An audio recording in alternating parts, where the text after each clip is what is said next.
We joined EXP in 2019, and it was the best decision that we made that year. If you have questions on what it's like to be at this brokerage, reach out to us. Happy to chat. Let's get to the content. Welcome to the Solution of Real Estate podcast, where myself, Phil Sexton, and Jeff Seabach, we come together at our glass table with our two microphones and our Do Shit You Love poster to talk to realtors about ways to put the consumer first in their business. At first, you say we come together because it's funny because we sit in chairs next to each other, but then we come together. Yes. That is, I'm glad you think that's funny. Okay. Every day. Yeah. Yes. So we come and we record our podcast in a public Zoom room environment, right? We've got a Zoom room. We've got 8 people on that are our studio audience, right. If you will. They interact. They ask questions. We answer until questions. We're as big as Johnny Carson or I guess the new guy. Who's the new guy? Ed McMahon? No, just kidding. No. Jimmy Fallon. Jimmy Fallon. Yes. Right? Until we're that big, right? Like this is our introduction to. Hey, Tracy, how have you been? Wow, long time no see. Awesome. And Linda, welcome back. Good to see you again. Angela McIntyre in the house. Wow, good to see you. Dove Valley Ranch. I think of them all the time. Always, yes. So let's see. What I was saying is, if you're listening to our podcast and you want to join us in the public Zoom room, then the way that you get the text notification with the link to join us on Zoom is to go to cboc.com, our website, yes, and /careers. I don't know why we don't have a special page for it. Just go to our careers page on our website. At the very bottom, you'll see a place you can type in your cell phone number, and that will add you to the list. cboc.com/careers. Yes. Okay. SIB as in boy, B as in boy, ACH. Oh, career. .com/careers. And then you can join us in our live studio audience via Zoom. Yes. Next time we do one of these. We don't even make them pay to attend, huh? No, okay, no. good. But today's topic, which I can't believe it's taken this long to get to, is what should you be working on now with the impending downturn? All right. Well, first, because I'm curious. Question for the studio audience, only because we got a full one out there today. Is do we know when we're going to reach the downturn and why? Right? Like what you can either say, when do we think there's going to be a downturn and why? Because right now we have 5,400 homes in MLS. So clearly the downturn isn't tomorrow, right? But it's always good to be. That was like a clue to the answer of the question that you're asking. I know. Well, but I want to hear what their ideas, because obviously getting people to come, they must believe there's an impending downturn. Because if you didn't believe there was one coming, you wouldn't come today because you don't need to be prepared. You know what, though? You know why there's an impending downturn, Jeff? I want them to answer. We'll hear your answer. Okay. Yeah. Okay. All right. All right. JB in the house. JB, God, all right. JB, how many homes you guys got up there in Seattle? I'm in debt to JB. Hold on. I'm temporarily on me. Oh, there we go. We have, so I work on the east side of Seattle. We've got 330 houses that we sell a month. We currently have less than 90 available for sale. Wow. That's less than us. That's okay. So good. All right. But thank you for participating. All right. Is there anyone that's in a state where there's more than 2 months of supply? Carlos, what do you got? How many homes on the market there? Last number I saw was 1,220, and that's including condos, townhomes, distressed, pretty much. And how many sell a month? 375 to 425. And what market? He is in what? Where? Corpus Christi, Texas? Corpus Christi, Texas. Yeah. So you have 4 months of supply? No. Let's review the numbers. Well, I gotta check my numbers again. Okay. But as far as the homes sold a month, but yeah, my number for the homes listed, it's about 1,220. 1,220 And I think homes there's like currently active. Texas Realtors puts it out like 1.8 months worth of inventory. Okay, almost 2 months then. Well, then it's more like they sell 600 homes, right? Like 700, 750 is what the math would be. We have Judy. Judy, thank you for joining with the video. It's nice to see smiling faces on the other side here. What market are you in? Oh, so there's a magic trick in Zoom. If you push the space bar, it'll temporarily unmute you. You got to hold it though. Oh, okay. Well, I'm in the Phoenix market, Okay. So how many months of supply are there? 1.2. Oh, okay. Ooh. So for those that are new to the audience, we're going to help Julie out here. So the old school realtors thought that it was a good idea to include UCB, CCBS in the active count because she's clearly including those numbers to come up with 1.2 months of supply.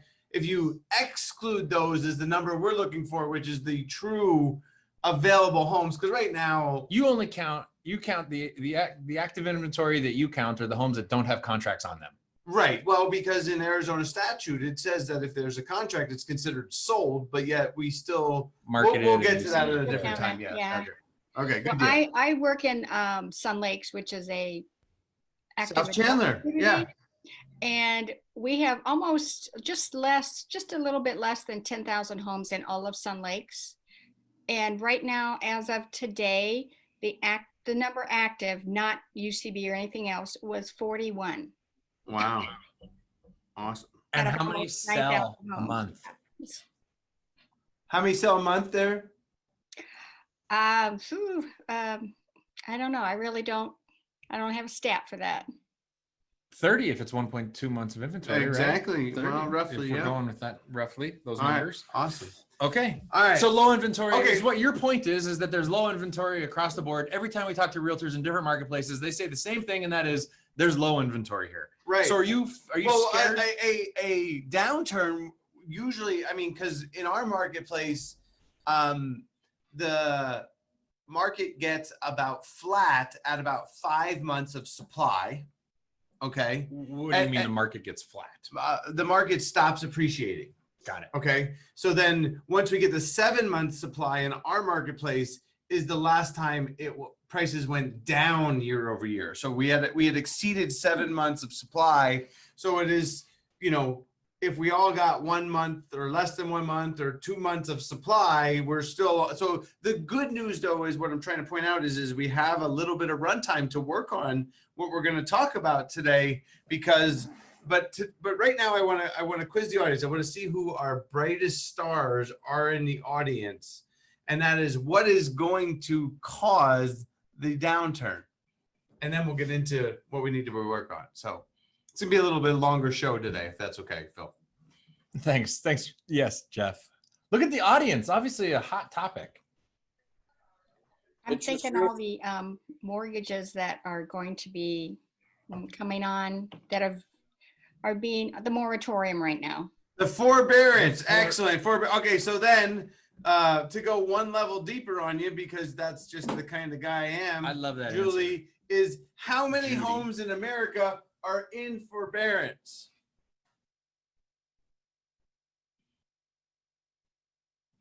Can I? 2.5 million. JB was great. David. 2.5 million. Yeah, exactly. That might have been David. David, thank you. 2.5 million. Good job. Right. So that's Yes. about 50,000 per state, roughly. So in my research as well, because I knew that was going to be one of the Options. All right. Yeah. So other than forbearance, is everybody thinking it's forbearance, or does someone else have another reason why we're going to head into a downturn? I think it's when the Kraken arrives. The interest rates are going to rise as well. What did JB say? Well, interest The rates. Kraken. What's the Kraken? It's the new Seattle hockey team. That is gonna kill your market. Yes. Okay. Who said interest rates are going to rise? Me. Who's me? Judy. Judy. And David. Okay. And Yeah. David. All right. Well, let's let David speak since Julie spoke before. David, And what's in the chat? Adam? what's going to cause interest rates to rise? Our newly elected president. Wow. Okay. Nice. All right. Nice. Is there anything else? So we're gonna call that government policy? Yes. No, it's the Fed. The Fed is completely independent of the regardless of who's at the political party. So it really, if we have a change in the Fed chair and a change in the Fed itself, then I could see it going up. Okay. Are you Well, saying this? if you're like me- in the face of right now, because they're saying the Fed's saying that we're going to hold interest rates low through 2023. You're saying that you think this is going to change to cause a downturn, or you're going to say it'll happen whenever they start to raise rates? Yeah. How about it doesn't happen unless affordability? We have a change in the Fed. I mean, Okay. Well, I like affordability as an answer as well. Add that one to the list. Affordability. All right. So the Foreclosures? Foreclosures, Victoria. Well, that kind of Is goes it- with forbearance, the moratorium on. Is that just the step before foreclosure? Forbearance? Forbearance is a hint that you're going to head into foreclosure. If you're not so- making your payments because of forbearance, and then forbearance goes away, and you've got to get square, and you can't, then you get foreclosed. Right. All right. Okay. I'm looking for one more answer.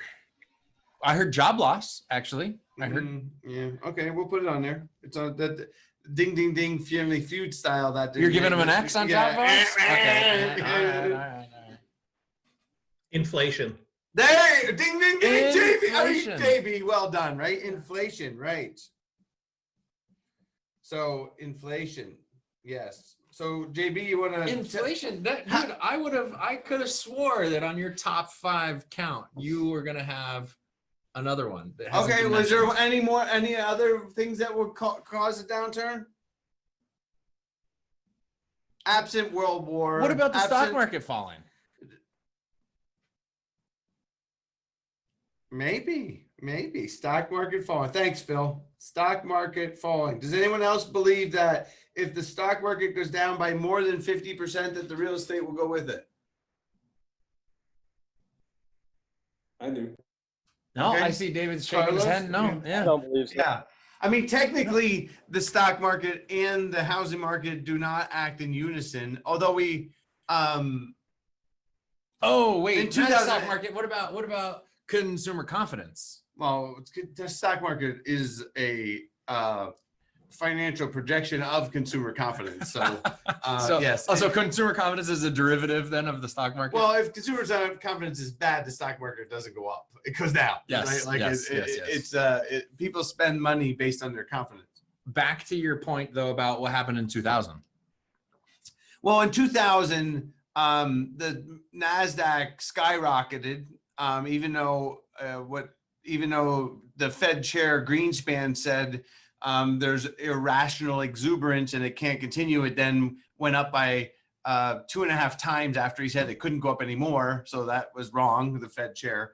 But the tech stocks crashed, not the overall market, but the tech stock and our real estate market just continued to Be unchanged. unchanged, Unaffected by the stock market. And but wait a I minute. would argue that the real estate crash caused the financial crash. So in 2008, meaning the real estate market went Fair. first and the stock market followed. But Jeff, I thought this episode was about what to be working on now in the face of the impending downturn. Well, but we got a full studio audience, and we first have to clear up, because I want them to be able to communicate accurately the things that will cause. I mean, Well, with us, right? So the planning meetings that we have, the reason why we talk about these causes is because then there's different phases of what you work on as that impending downturn comes.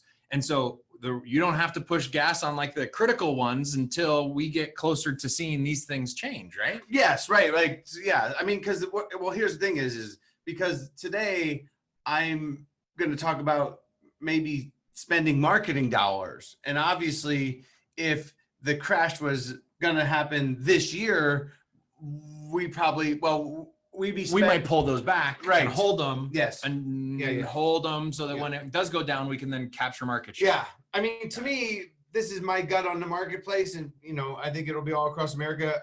Right now, we have too much low supply to really have a significant crash, but I do believe that we're going to experience significant appreciation across America, actually, in the real estate market due to inflation, right? Because the Fed pumped, they printed. I guess I use the word printed, even though it's technically not printed. They added 35% more supply of money to the world in the U.S. We'll just call the U.S. because our world is the U.S., right? So, by adding 35% more money, that's going to cause inflation. And then there's really not much they can do for inflation other than raising interest rates. That's the way. But the thing is if they raise interest rates slowly, we won't see a crash. I don't believe. Like Because that's the question: is an impending downturn isn't an impending crash. Like, we're not sure how this thing is going to land. Right, we're not. But I do believe that because the last quantifiable stat that we saw in the marketplace was in 2013, and we saw it was the thing that brought the last time we had a supply increase was not the foreclosures, but in 2011 and 12, the market was getting hot, and the Fed raised interest rates 3/4 of a point in a 6-month period of time. Sorry to go economics for y'all, but that's really what happened. And we grew supply by over 10,000. And considering that we have, under 6,000 homes on the market, if we grow supply by 11,000, that's going to cause Headlines to be written. That we're coming for a crash. And then I think that will kick in the silver tsunami that Zillow wrote about, because there's 4 years ago. 4 years ago. Yeah.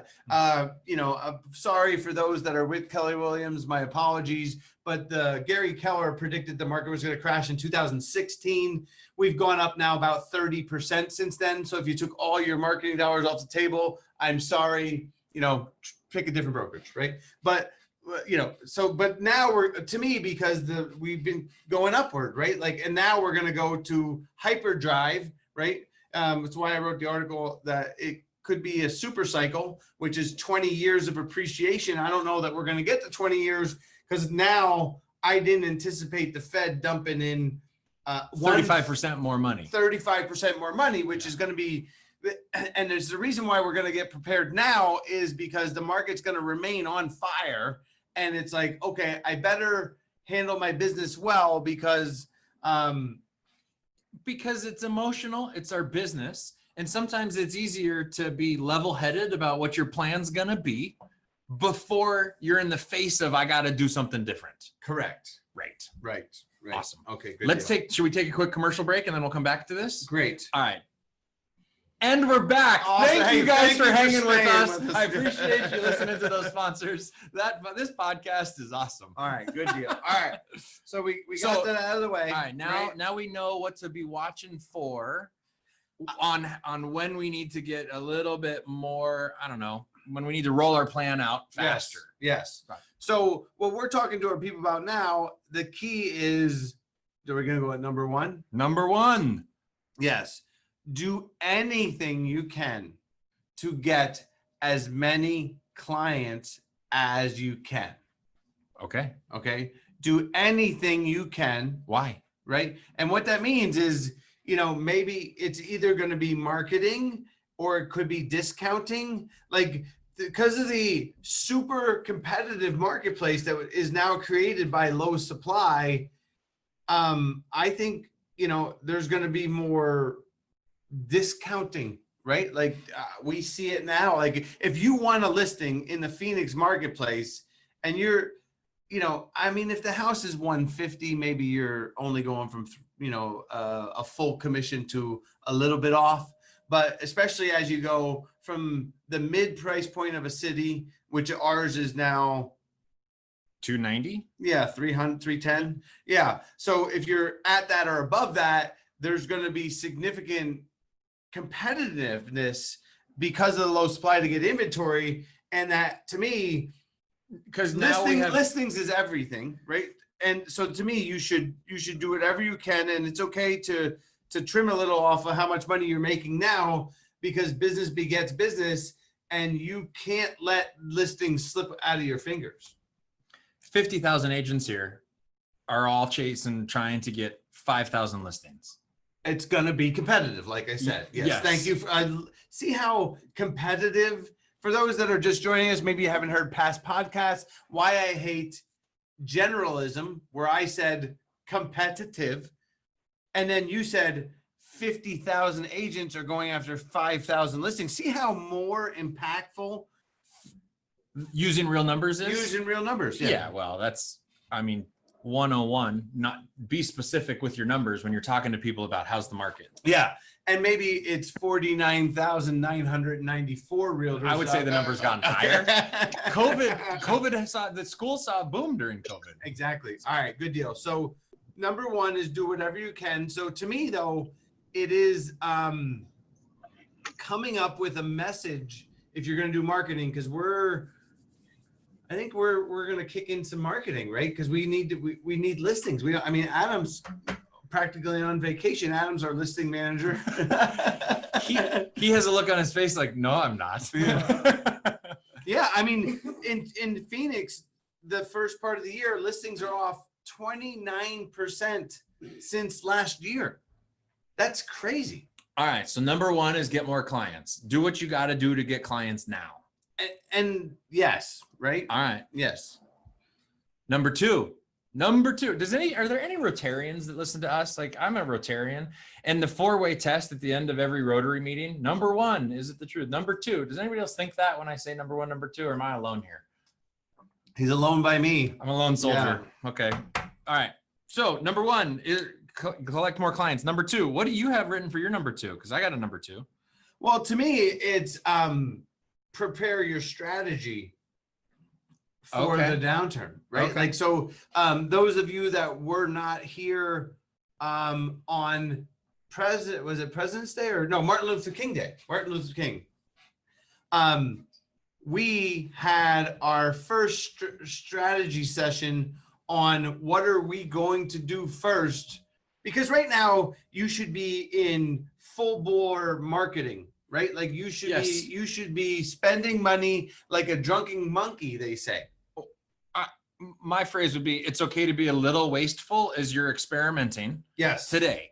Right. Right. Well, because you have to figure out, I mean, when you say prepare strategy, part of that is you got to figure out what makes the phone ring. Like, what specific actions make your phone ring now? What specific actions get people to reach out to you? Tracking where your business comes from, right? Well, yeah, I mean, because to me, we're going to shift, because right now we are spending lots of money trying to generate leads, websites, open houses, open house marketing. We're talking about last week about doing marketing trying to find ways to sell our houses and get as many leads from our listings, right? Like those kinds of strategies. But when we go to downturn, why we want more clients, that's why the number one is more clients, is because we're going to go to a database, more database focused. Less marketing to strangers, more marketing to people that already know us. Right. So you should be out meeting as many strangers, opening up as many avenues, as many pillars of income as possible. Like, to me, it's run fast. I mean, the beautiful thing is that the market cannot be better than it is today to win, right? Like we were talking to an elite agent. What? Yes, it can be. There could be more houses for sale. I'm sorry. No. I meant clarification. You don't have to convince people to move when it's low supply. You don't have No, you have to find a house. You have to find a house, right? Your strategy is become I guess the what I'd be working on in Impending is how to find houses that are not listed. You mean now or now? Obviously now. Yes. Is because the supply is so tight. Supply is so tight, right? Well, because how are you just gonna find more clients? It's not, because right now there's lots of buyers. All you gotta do is sit in an open house, buy some Google pay-per-click leads. I've got a neighbor. Lopo. I found a new lead Zillow, source, Jeff. okay. I haven't even told you about my new lead source. My neighbor turned his house into a VRBO. You know what happens every other week? New people come. A new buyer falls into his house. Do you have a HOA where you live? No. Okay. So tell us about your neighbors. No, I'm just saying that yesterday we got a note on the door from the lady next door. She said she was actually pitching my wife, Mary Kay. She said she's in town looking for a house to buy. Guess what? They've been looking for 2 years. They've been coming here for 2 years. They've been trying to, now they're ready to buy. And shocker, it's hard to find a house. Yes. But lead, right? But that's why become a house finder. Yes. And we talked about this in previous episodes, But the key is to make sure that every lead you check in monsoon, to see if they own a house. Yes. All right. Tracy, just curious, are you still with Condomania? I'm with HomeSmart now. Oh, awesome. HomeSmart. When did you leave? Oh, geez, 2+ years ago. Awesome. Congratulations, by the way. Good deal. Yes. It's good to hear your voice. Yeah. So number 3, which is actually something that I love doing. Yes. Well, I mean, because you kind of ignore this one every once in a while. As the market is going good, as the business is closing, this one tends to fall to the wayside a little bit. well, it's funny because I said do whatever you can to market, but this is the backup to that because it's making sure the number 3 is review your expenses, right? Yeah. Because we know the downturn is coming, is that you need to have all your expenses, print them out and figure out what you can turn off now, right? Like we did last year, but it's time to review expenses. We did it last week because as we're looking to see what it is, I mean, one of my favorite ways to review expenses is to just cancel your credit cards and then get new ones. Yes. And who's going to call you? All the auto charges that you've been set up with, all the things like that, you know, that $25 product that comes out of your account every month that you've never used. I know I'm not the only one, right? Like those are the ones that you've got to, what's interesting is when you get ready for a downturn, it's actually just practicing prudent business. It's especially when it comes to expenses is understand when you're going to be, when you're doing your preparation strategy and you identify what makes your phone ring and where the business actually comes from, it helps you turn off the other stuff that's just unneeded expenses. Well, the idea of expenses right now is to turn off the things that you can turn off now, but then to itemize the things that you are spending money on in which so that, because rank them, we not itemize, but prioritize. Well, I mean, prioritize what items you're spending money on, yes. of which one is going to go next, which one's going to go next, right. which one's going to go next. Because the thing is the challenge of it is once the shit hits the fan, once the market starts to move downward, we this is not a Gary free no curse zone. Sorry. No shit. Do shit you love. No. He has a new podcast that's no cursing. Oh, yeah. Interesting. I didn't listen. But the expenses is so that you want to be were in his previous target market. Oh yes, and it worked. Well, because what you want to do is you want to be able to logically. I mean, just to give another thing. So we've been working on the CMA. We've been talking about the CMA a lot. The next thing after the CMA is learning to use the buyer booklet. Does anyone, that's a non-CBOC member that's on there, know what, maybe buyer booklet? Anyone know what buyer booklet is? Never heard y'all talk about it. Okay. The buyer, yeah, JB JB knows what it is. Absolutely. What's the buyer booklet, JB? Pause, mute button. Hit the space bar. Should we all pretend that we can hear him talk? It's the packet I leave behind at any prospective buyers, people with moving trucks in front of their house or anybody who's getting ready to, whatever it takes. Okay. All right. That is not our buyer booklet, but thank you for your. I love that buyer booklet. That was though. good. Okay. Yes. Good deal. All right. So because our buyer booklet isn't a marketing packet. It is not a marketing right. packet. Like we obviously use different definitions for words all the time. Our CMA has no comps. Yes. Our buyer booklet is not a marketing packet. Our buyer booklet is an item. What is a purple cow type item? Okay. Something that is different and remarkable, a la Seth Godin. Right. Different and remarkable. And again, if you notice with a lot of things that we talk about, it's a play on words because whenever I say buyer booklet, you think of what the title company gives you that goes through the contract and it goes 47 pages of wasted paper. Yes. Yeah, they're killing trees. Yes, exactly. Yeah. But it's not that. It's not that. We're talking about we wouldn't kill that many trees with that much useless information. We have it electronically. We can just send it to somebody. Why we got to print it out for them, I don't know. But the buyer booklet that I suggest everybody to do, and this is going to help you win more clients because it's going to help you stick out. Because if you know how to find houses and you present the buyer booklet, you'll win more at open houses. But it's charts about the market that you review with your buyer the first time you meet them at a house. Okay. Second time, worst case scenario, but ideally it's a market review with your buyer. right. That talks about supply, demand, and prices in a graphical format. It does even include interest rates. And if you want to send me your buyer booklet, what you think it is, we'll give you Feedback. feedback. Yep. Yeah. Anything you, yes. So one of the things though, But I it's meant.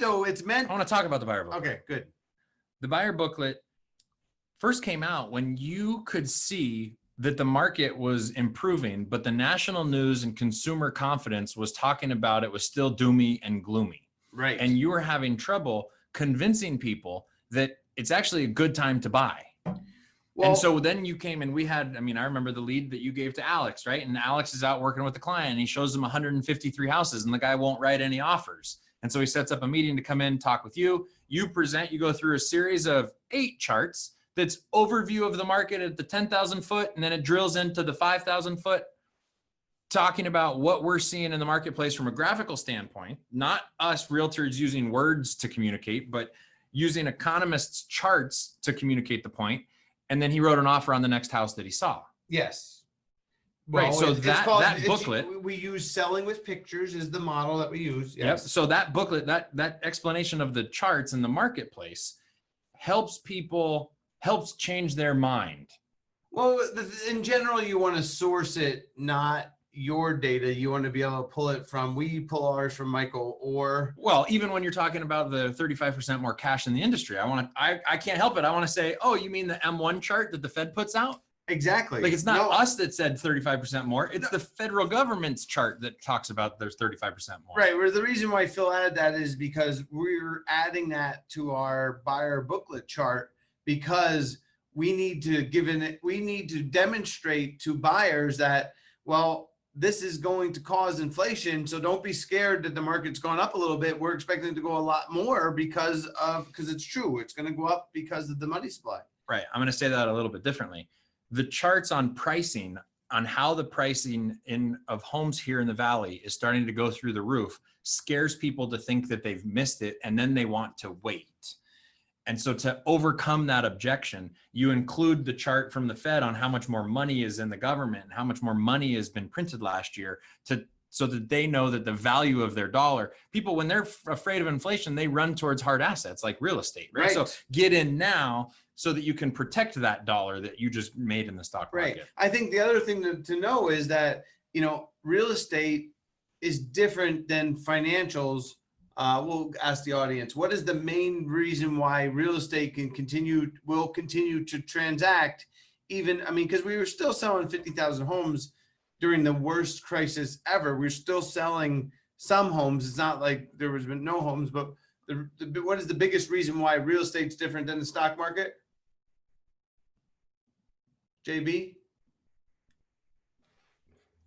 Because people need a place to live. Yeah, exactly. Hey, there you yeah. go. That Well, was easy. it's funny. Well, I love it. It's kind of like the Brady Bunch or Family Feud. Right? Oh, because you have the people on the screens? All right, Yes. good deal. All right, but the buyer booklet should include because the markets are going to get extended, and that, as we're at the end of the cycle, you want to be able to get every conversion possible. Excellent. All right. I think we should review. Okay. Let's wrap this up. Okay. Number 1. Do whatever you can to win. Do now. whatever you can to Focus on more clients. more clients Right. now. Like for instance, Our best listing strategy, this is something that we've said for years, is to sell somebody a house and never forget about them. meaning you continue to market to them. Yes, get a buyer in a house in an area that you would want listings, and then you just never let them forget about you. You are dripping on them, your database marketing, you're communicating with them, you farm your database. If you want to do prizes, if you want to do whatever it is that you would do in a farm, like at an HOA event, do to your database. Give them ice cream, invite them to the park. And subs under that, I include spend money or discount in the deals when you find the leads to make sure that you win because you're trying to create new spheres, as many new spheres as you can. Why relying on your database year in, year out without doing any marketing? The challenge is that only grows at 10% or 15%. And the way that you want to, if you want to increase your business by 50 to 100%, you have to do things that expand your sphere, right? Open houses, a lead source like Zillow or Google pay-per-click or whatever it is. Good deal. The key, Number two is prepare the strategy. right. Think about it now before you're faced with, holy crap, I have no sales. Like, let's figure out, let's itemize, let's prioritize what we are going to do in the event that inventory all of a sudden rises or demand all of a sudden falls. Right. Right. Like I'll give you an example. Like our strategy is right now we are full on spending as much money as you can. We're turning up our PPC campaigns. But we're turning up our mailers. But we're also making sure that we're adding every client to our database. Like we focused this year, making sure that we went back, making sure that all the houses that you sold this year, making sure that their emails updated, making sure that those things are, to me, in preparing for when we go into a more, because the challenge is in the downturn, the last time is I had to cut expenses. And if you're only going to spend marketing on one thing, it's communication to your database. Here's the deal. I think that it's funny that let's just say that the bottom falls out and then you and then you called your client that you hadn't talked to in 3 years to say hello. That's just not as cool as when the market is great. You don't need the business. It's not a desperation call. It is a relationship call. You establish that now so that when the bottom does fall out and you're calling for business, it's not like you're calling out of the blue. I haven't talked to you in 3 years. Well, the other thing is during the downturn, what happens is more people list houses. Supply is going to rise. Therefore, in that strategy, as you're reaching out to those past clients, you want to make sure your phone rings first when they're calling for listings. And if you haven't talked to those past clients in 12 months, 18 months, 24 months, you're not going to be the first one they call. They're going to be Googling and looking for the next person on Zillow or whatever website comes up. And that's preparing for the strategy. But number 3 is the expense management, which I think we already kind of chatted about. One of the things that I love about expense management is that when you think about it now, what are we going to cut? And you get into your expenses, it's going to show you things that you should just cut right now. I mean, honestly, to give you an example, it's weird to think. I know this might be hard for people that may not sell a lot of houses, but most elite people don't make a lot of money. Most top producing agents don't profit a lot. Right. You think they do, but it's really, they waste a lot of money paying for there's a coach out of Canada. I won't say who he is. I've used some of his tactics and he has some really good advice, but one of his advice to his elite agents is don't learn something that you can buy, right? Like don't learn the web. Yeah. If you can just buy it. And that is against our principle of everything that we think of. That's also against downturn protection. Yes. Right. But what happens in that strategy is people tend to pay for newsletters that don't work. They pay for websites that don't generate income. Like that's the stuff that you should be in your expenses ruling out. Like if you didn't do a deal in the last 12 months and you're spending marketing on it, unless it's a new farm, you should be turning it off, right? Like farming is never a bad strategy. Number 4, you have a home finder on there. Well, because you're going to need to have a strategy along with, that's why we came up with the buyer booklet, is to win more, you have to be a home finder. It's to help 4 helps 1. Oh, today be a home finder. Right. Yes. Right. Yes. Because if I'm going to prepare for the downturn and I want more clients, it's not like I can walk out the door and be like, hey, I need more clients and they're going to show up. Like, that's not how it works, right? The primary skill. Oh, yeah. Because you need to have one of these if you're Yeah. gonna do that. I mean, to me, I always think of Kenny from South Park. Hey, no. Anyway, good deal. Thank you. If anyone got that, right? Like that's a. He was the kid behind the mask. You can Yeah, but understand. he had a very significant thing where he was in class and he's like, "How would All right, you all right, like?" all right, Okay, all right. all right. So the buyer booklet, I think right now is a great time to practice the buyer booklet, because the buyer booklet isn't convincing people that it's a good time to buy right now. The buyer booklet is, I think, convincing people that it's okay that their criteria isn't all going to get met. Well, no, I mean, to me, buyer booklet is a great time. Why we like to do that the first time we meet is because when agents make recommendations, when they're making offers, the client doesn't hear you. Let me repeat that. Oh, you're a realtor salesperson. Right. That's Like the problem, what the buyer booklet does is it helps you negotiate. It helps you be respected when suggesting prices, because you've already established with the client that you understand the market better than them. But it's also a time where you can, during the buyer booklet time right now, when you're reviewing the charts, you're going to be like, okay, like for instance, the good news is, you know, I'm going to take you out, look at houses, wherever, but we're going to have to offer over asking price. We're going to have to allow them to lease back the house for free. We're going to have to pay for seller concessions. We're going to have to pay for the seller's closing costs. We're going to have to waive appraisal. We're going to have to waive inspection. Like, before you get into the strategy, that's how, that's a strategy that's going to help you get number one. And that's how you're going to get more clients, is because you're going to do the buyer booklet before you get to the offer stage. That way, when you be like, "Yeah, remember I told you before," they had a chance to go home and research it, and they viewed it as you being educational, helpful. Yes, exactly. In And the not beginning. yeah, because at the contract stage, when you're like, okay, well, you're gonna have to offer over asking price, they look at you like Salesperson. you're just trying to sell me this house. Where when you present it up front, you're being the educational salesperson that you want to be. What Yeah. we say with that buyer booklet presentation is the fail of not presenting the buyer booklet is not immediate.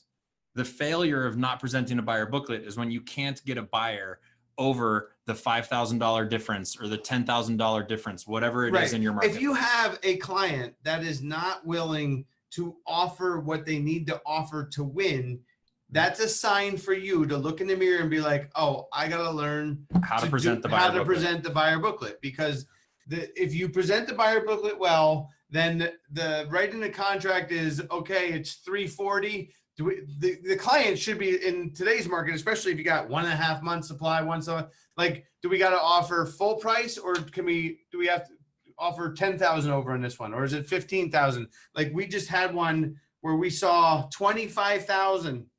It was a house in Glendale, backed up to the mountain. The winning offer was $25,000 over because it had a pool. It was upgraded, and it was in the 600,000 price range. So that was 4% over asking price.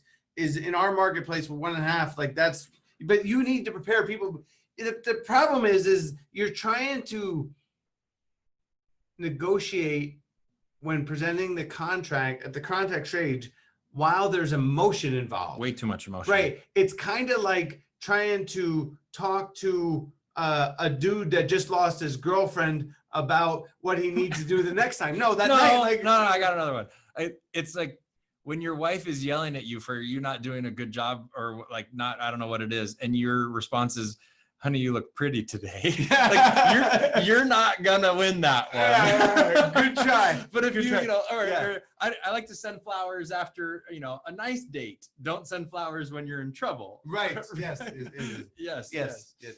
All right, guys. All right. Hey, questions. Oh, right? questions for the audience. If you heard anything here that might help you, if you thought, man, that was cool, at least I got one thing out of it, would you leave Jeff 5-star review on Apple iTunes or on Google Play Store? All right, Eric, you got any questions there, bud? And the space bar, yeah, he's got it. Okay. Can you hear me? Yeah. Okay, great. I've had a home buyer's guide for just over 2 years, and having a home buyer's guide does make you stand out versus a lot of other agents. That's why I like it, but it's also to set up your buyers' expectations of and what they need to not do. I had one buyer last year that she got pre-qualified, even wrote the contract on the house, got her accepted, and then she decided, oh, since I'm pre-qualified and I'm under contract, I can work 25 hours a week. No, you have to keep working 40 hours a week until you close escrow so that the underwriter doesn't catch it, and that's what happened. So having a list of 10 or 12 commandments of things not to do is very important. That's in one of my pages in the home buyer's guide. But the things that you just talked about, I'm going to put a page in there about offers like in our market, and then make offers of in relationship to what the market is. So in this hyper low inventory sellers market, have, don't ask for concessions, offer way over list price, depending on the price of the home, of course, based on the percentage. Look at the other comps of what they've been selling for, because in these lower price categories, like in STV and Queen Creek, where they're 200, 250 and Florence, they're putting their list price too low because they're trying to make a bidding war. And so when you see them what they closed at, they're 20,000 over. Yeah. That shouldn't be a surprise to us if we educated our buyers and say, look at what these others listed for, look at what they closed for. Because if a realtor's not doing that, they're setting their buyers up for making offers that are never going to get accepted. Awesome. Fair. Thank you for, and what I would suggest is make sure you have a chart of supply and then demand to, when you present those strategies, you want them to, you don't want to present them blindly, is what I'm saying. Is you want to show them a picture of, look at the cause right of your stat. And in the case, it would be, you look at what the supply was, a chart that said 15, 16, 17, 18, 19, and it's showing how the supply has gone down, because then when they see that, and it's like, to give them a reason, and when you show them in a picture, it makes it, you don't have to say a word, because it says 1,000 for you, Phil. That's why I do my market synopsis, because even just Market synopsis. Yeah, market synopsis. Awesome. All right. Thank you. Any other questions? Thanks, out there? Eric. Thank you so much for your feedback. You're welcome. Thank you. Oh, wait, I have a Zoom card. Any other questions? Just to confirm, we want to spend, if we got the money, we want to spend our marketing budgets and kick them up and do them now.